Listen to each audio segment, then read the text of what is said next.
Good afternoon guys, so welcome back here in our Island Heights YouTube channel. And today is September 22, 2024. So i-discuss ko lang sa video yung current situation ng development sa The Grand Hill, because malapit na po yung turnover niya. Earliest possible turnover is December this year, 2024. And right now, nandito tayo sa main gate. And currently, meron tayong commercial area. Kung di pa kayo aware, The Olive. Ito po ay retail commercial hub. Meron tayo ng mga cafe and restaurants. So, yan yung bagong development. And also, meron po tayong tapos na yung international school, yung Bannister Academy. So, tapos na po yung international school. Nag-start na sila ng live classes, actual classes. And also, kung di pa rin kayo familiar sa mga other videos, operational na yung amenity na The Springs. So right now, itong right side, dito yung mauunang i-redevelop na. So additional shot netong The Olive. So as of the moment, dadaanan natin yung harapan nito para makita nyo yung ano yung tsura.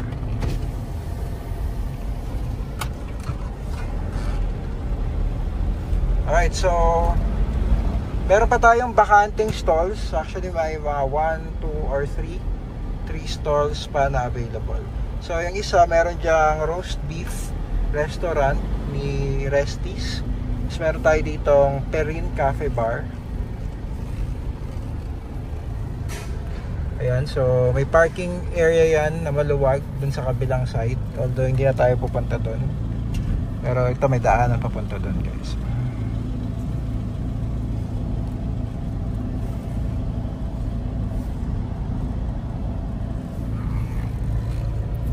Okay, so yan yung development dito sa commercial area.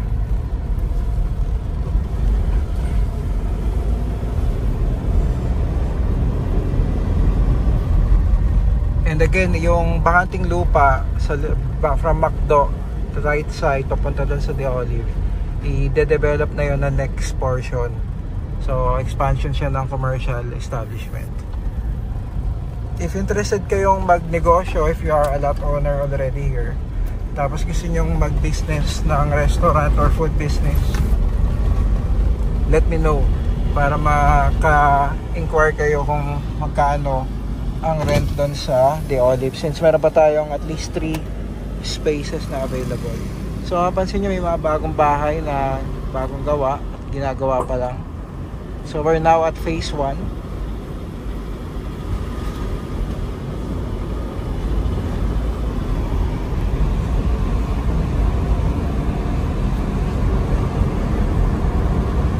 So gagawin ko mamaya pagdating sa The Grand Hill, magbi-video tayo ng drone.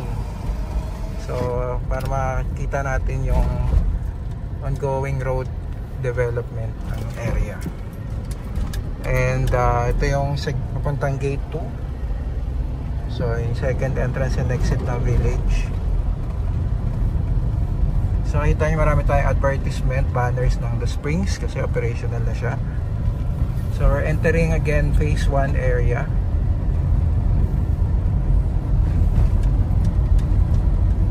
So yun yung mga bagong bahay.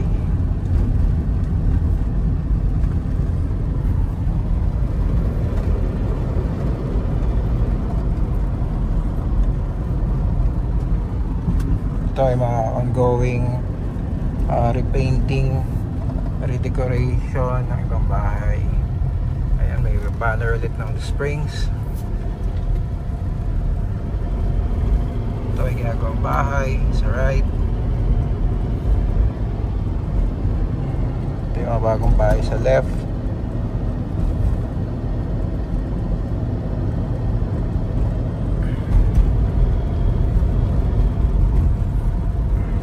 So I'll be doing more videos na like before para mas maka-update kayo, makuha kayo ng developments. Actually, to give you an idea, yung The Grand Hill, yan yung pinakamahal na price per square meter ng Mega World dito sa Island Heights. Ang pricing dyan nasa 40,000 per square meter. By the way, ito yung spring, so tapos na yan. Ongoing, tapos na yung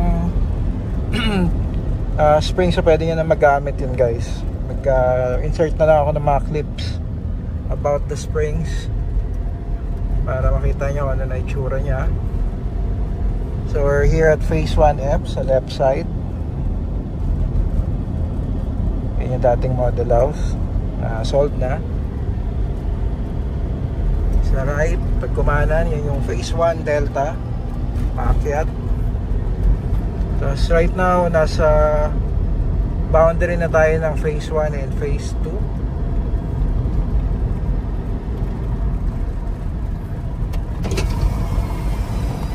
So may mga landscaping na ng mga open spaces kung mapansin nyo.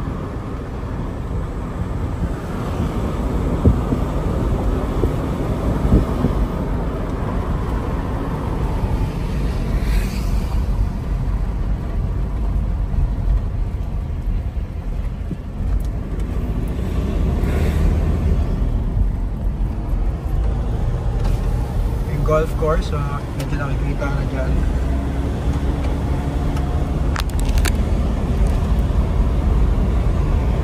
Ayan, golf course.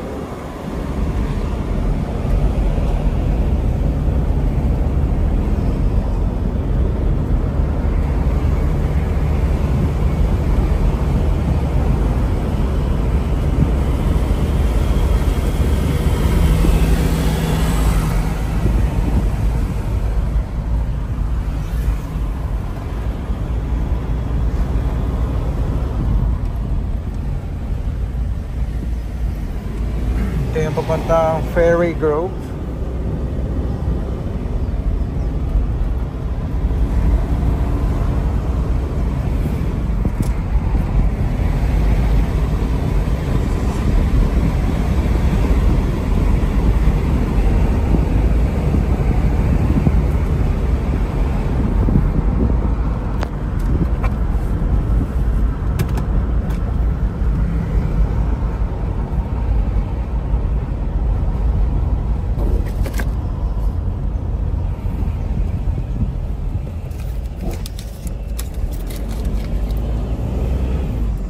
Tawiran ng golfers.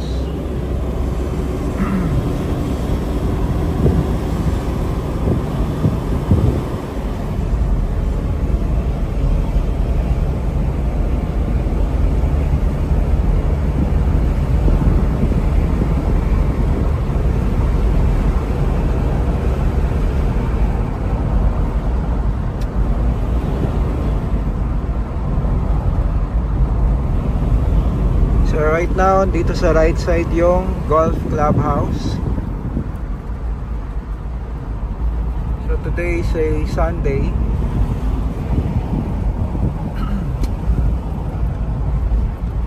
Kaya maraming naglalaro guys.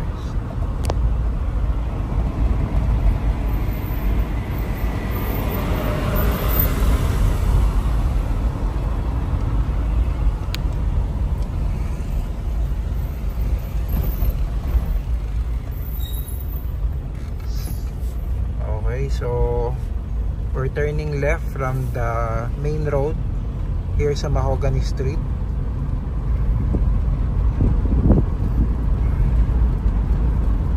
So from Forest Hills Avenue, we turn left sa Mahogany Street.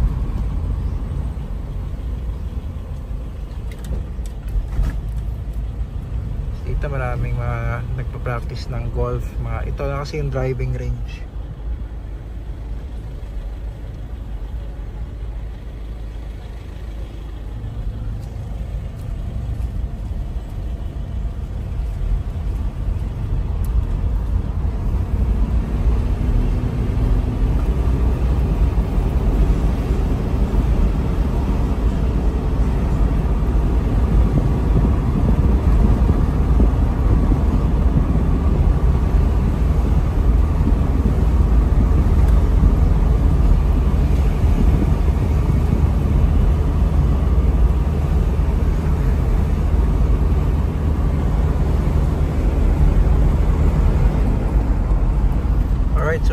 Mahogany Street, turn right tayo ulit sa main road sa Forest Hills Avenue.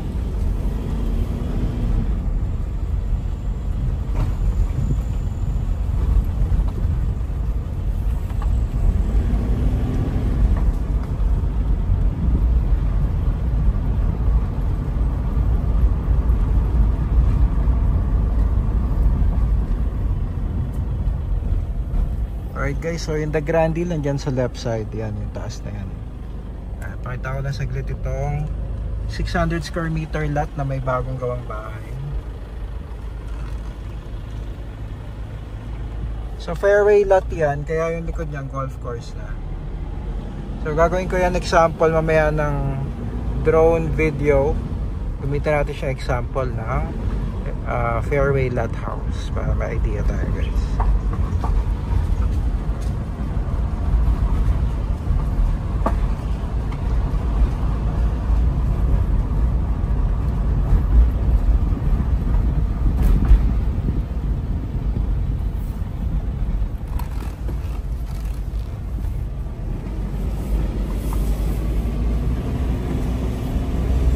So dati sa iba tayo dumada papuntang The Grand Hill, pero since tapos na yung shortcut dito na tayo dadaan sa kabilang side. So dalawa ang entrance and exit ng The Grand Hill. Pwedeng dun sa dating dinadaanan sa upper left side ng The Grand Hill. Ito naman yung upper right side pag nakatingin kayo sa map. By the way, meron dito sample house ulit. I believe mga 400 mahigit na square meters in lote na.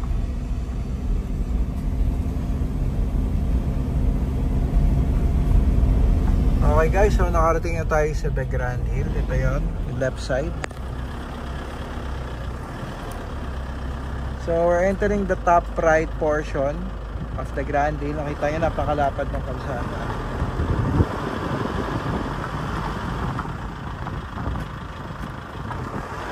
So, mag-drive tour muna tayo. Punta ko muna yung dating dinadaanan natin yung entrance and exit.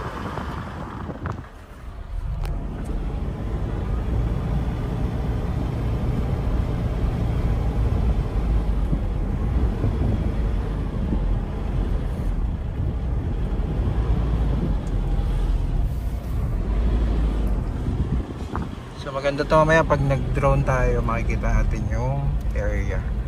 So ito yung dinadaanan natin dati. Naalala nyo yung yung tower. Ayan, so ayan na yun. Diyan siya. So may mga barracks pa tayo dito na construction team, kasi ongoing pa rin yung construction ng roads.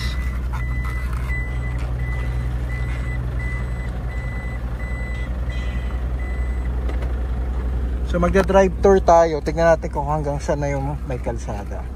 Tapos yan, babalik tayo dito sa taas, magdo-drone video tayo.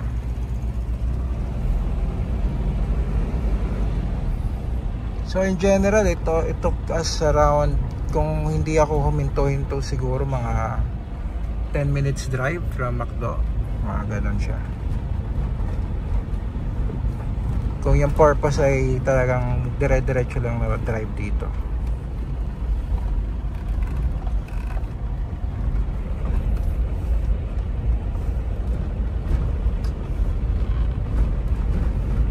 So again, ongoing pa yung construction, no? So dapat may kalsada to pa left. So hindi pa siya tapos itong part na to. Pero napakaganda ng view. Ayan, no?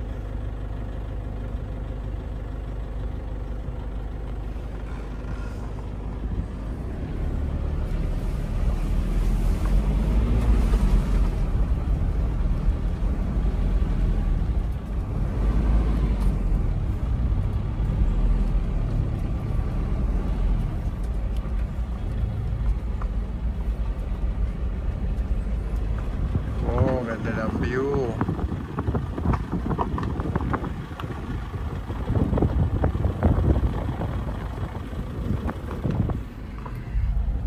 Ito yung dead end na road. Yan dyan. Kita nyo yung Metro Manila skylines. Ayan o. Foggy lang kasi may mabagyo ngayong period eh.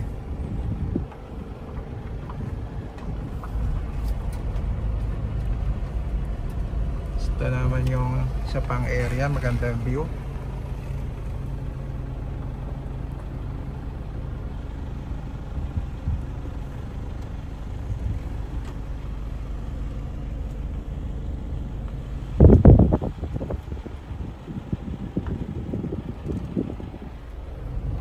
Okay, so kung mapansin nyo, habang lumalayo tayo sa entrance, pababa yung slope. Kaya paganda yung view habang nandun ka galing sa taas. Pero kahit nandito na tayo sa gitna, maganda pa rin yung view, guys. Ayan o, so yun na yung boundary ng The Grand Hill. Doon tayo dumaan kanina, yung kalsada doon sa baba pa.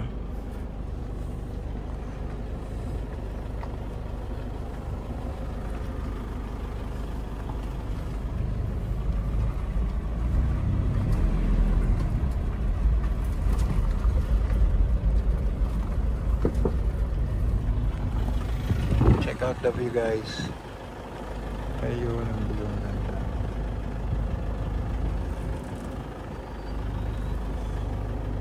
So kita nyo dyan yung golf course. Yan, ito na actually yung pinakamababang road ng The Grand Hill, pero overlooking pa rin siya. So labas muna tayo.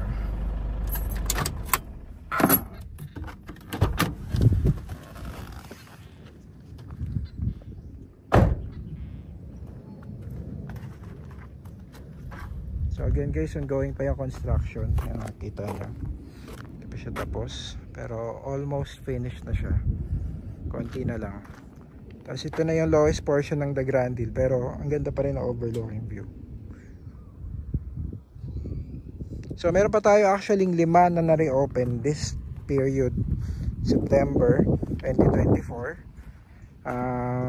Kung gusto nyo actually makabili pa ng gantong view, meron pa tayong available dito. Dito mismo sa portion na to, itong corner lot na to, yan yung mataas na corner lot na yan, bago itong lower corner lot. Yung katalikuran na itong loting to, ito ang view nya. Actually mas mataas siya, so mas maganda pa yung view. So available yan, corner lot na 395 square meters. Ayan. So isa yan sa mga available. Tapos may mga available pa tayo mismo doon sa Tuktok, 300 square meters lang, overlooking din yun ng golf course at mountain. Ayan, so yan yung mga options natin. So babalik ako doon sa taas kasi mas maganda doon mag-start yung drone para less risk na sumabit siya sa mga puno. The higher the better kasi safer din. Tsaka mas maganda yung vantage point ng video. Okay. Tapos videoan din natin sample fairway lot house, 600 square meters yan eh. And guys, so yan ang gagawin natin ngayon.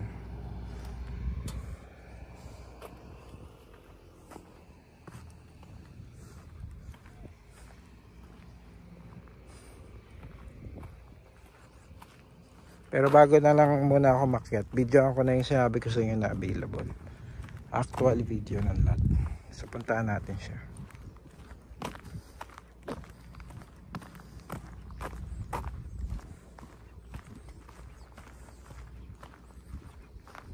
So again guys, ayan siya, 395 square meters na corner lot.